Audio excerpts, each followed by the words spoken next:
महाभारत एक बहुत ही विस्तृत ग्रंथ है जिसमें अनेक कहानियां हैं। आम जन इनमें से अनेक कहानियों और प्रसंगों से अवगत है, लेकिन बहुतों से अनजान है। आज हम आपको महाभारत का एक ऐसा ही प्रसंग बताते हैं जब अर्जुन ने अपने ज्येष्ठ भ्राता युधिष्ठिर को मारने के लिए हथियार उठाए थे। आइए जानते हैं आखिर अर्जुन ने ऐसा क्यों किया और इसका परिणाम क्या निकला। महाभारत काल की यह कथा हमें वह समय याद कराती है जब कुरुक्षेत्र युद्ध चल रहा था। ये युद्ध का वह दिन था और राजकुमार युधिष्ठिर तथा कर्ण के बीच युद्ध हो रहा था। सभी को इस युद्ध से बेहद उम्मीदें थी कि तभी शस्त्र विद्या में माहिर रहे कर्ण ने युधिष्ठिर पर एक जोरदार वार किया। एक के बाद एक करके कर्ण के सभी वार युधिष्ठिर पर भारी पड़ते गए और वह बुरी तरह से घायल हो गया। अब कर्ण के पास एक मौका था कि वह युधिष्ठिर को मारकर पांडवों की नींव हिलाकर रख दे, लेकिन उसने यह मौका हाथ से जाने दिया। आखिर क्यों? कर्ण ने युधिष्ठिर पर सिर्फ इसलिए वार नहीं किया क्योंकि उसने पांडवों की माता कुंती को यह वचन दिया था कि चाहे कुछ भी हो जाए, वह उनके किसी भी पुत्र को जान से नहीं मारेगा।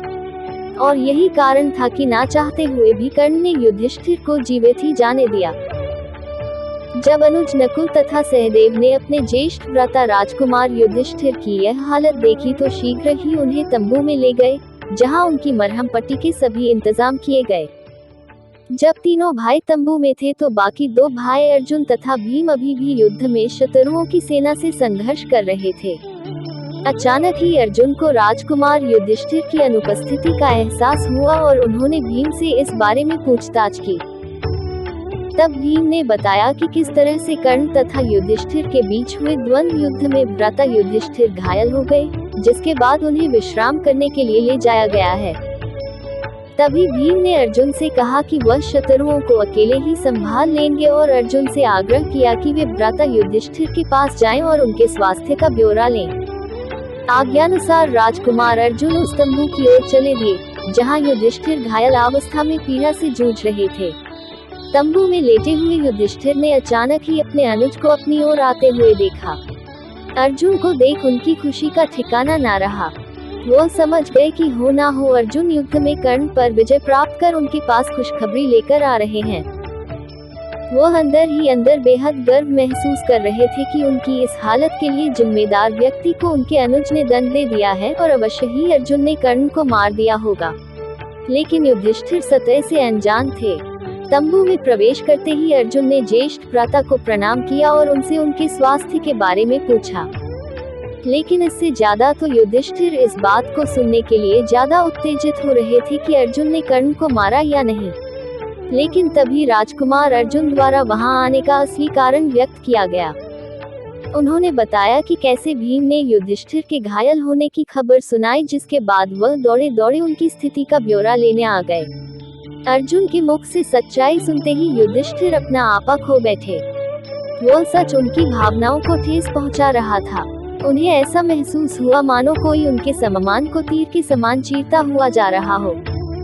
वे बेहद क्रोधित हो उठे और बोले, तुम यहाँ केवल मेरे घावों के बारे में पूछने आए हो या फिर उन्हें और कुरेने आए हो?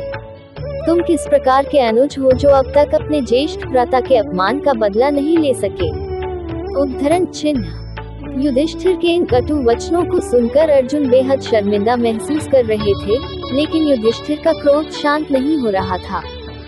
वे आगे बोले, यदि तुम मेरे लिए इतना भी करने में असमर्थ हो तो तुम्हारे इस गांडी वस्त्र का कोई लाभ नहीं है। उतार कर फेंक दो इसे। उद्धरण चिन्ह। अपने प्रिय गांडी वस्त्र की निंदा सुनते ही अर्जुन के मुख पर निराशा वाले भाव पल में ही क्रोध के साथ बदल गए। वो संसार में किसी से भी किसी भी प्रकार की निंदा सुन सकते थे, लेकिन उनके गांडीव के बारे में कोई एक भी अपशब्द बोले, यह उन्हें बर्दाश्त नहीं था। दरअसल यह अर्जुन द्वारा लिए गए एक वचन का हिस्सा था, जिसके अनुसार कोई भी अपना या पराया व्यक्ति यदि उनके पवित्र एवं प्रिय गांडी वस्त्र के बारे में बुरे वचन बोलेगा, तो वह उसका सिर कलम कर देंगे। यही कारण था कि युधिष्ठिर द्वारा गांडीव की निंदा करते ही अर्जुन ने अगले ही पल अपना गांडीव उठाया और क्रोध भरी आंखों से युधिष्ठिर को मारने के लिए आगे बढ़े। तभी श्री कृष्ण वहां पहुंचे और अर्जुन के इस व्यवहार को देखते ही उन्हें रुकने की आज्ञा दी। श्री कृष्ण राजकुमार अर्जुन का ये रूप देखकर बेहद अचंभित हुए। वे समझ नहीं पा रहे थे कि आखिरकार ऐसी क्या बात हुई जो अर्जुन अपने ही प्रिय भाई युधिष्ठिर के प्राण लेने को तैयार हो गए। तत्पश्चात अर्जुन ने उन्हें घटना का सार बताया और फिर श्री कृष्ण को समझ आया कि आखिर बात क्या थी। उस समय भगवान कृष्ण ने अर्जुन को समझाया और बोले, हे अर्जुन, मैं तुम्हारे अपने गांडीव के संदर्भ में लिए गए वचन का सम्मान करता हूँ। वचनानुसार तुम्हें अपने ही ज्येष्ठ भ्राता को मार देने का पूरा हक है, परंतु धार्मिक संदर्भों में ही पाप है। उद्धरण चिन्ह। लेकिन दूसरी ओर अर्जुन भी अपने वचन से मजबूर थे। उनकी मंशा को और गहराई से समझते हुए श्री कृष्ण बोले, अर्जुन, यदि तुम्हें अपने वचन को पूरा करना है तो इसका एक अन्य साधन भी है। माना जाता है कि अपने से बड़ों का अनादर करना उन्हें मृत्यु दंड देने के समान होता है। यदि अभी तुम अपने ज्येष्ठ भ्राता का अपमान करो तो तुम्हारा वचन पूरा हो जाएगा। उद्धरण चिन्ह। श्री कृष्ण की आज्ञानुसार अर्जुन ने अगले ही पल युधिष्ठिर का तिरस्कार किया। अपने द्वारा किए गए इस अनादर को अर्जुन सहन ना कर सके और इस बार अपने ही प्राण लेने के लिए उन्होंने अपनी तलवार उठा ली। लेकिन भगवान कृष्ण ने उन्हें ऐसा करने नहीं दिया। उन्होंने अर्जुन को बताया कि कैसे खुद के प्राणों का अंत करना यानी कि आत्मदाह करना शास्त्रों में अधर्म माना जाता है और पांडवों द्वारा अधर्म के मार्ग पर चलना एक बहुत बड़ा पाप एवं अन्याय साबित होगा। इसीलिए उसे धर्म का मार्ग चुनना चाहिए। इसके साथ ही श्री कृष्ण ने कहा कि आत्म प्रशंसा आत्मघात के समकक्ष है। इसलिए तुम दूसरों के सम्मुख अपनी वीरता की खुलकर तारीफ करो, जिससे तुम्हारा वचन पूरा हो जाएगा।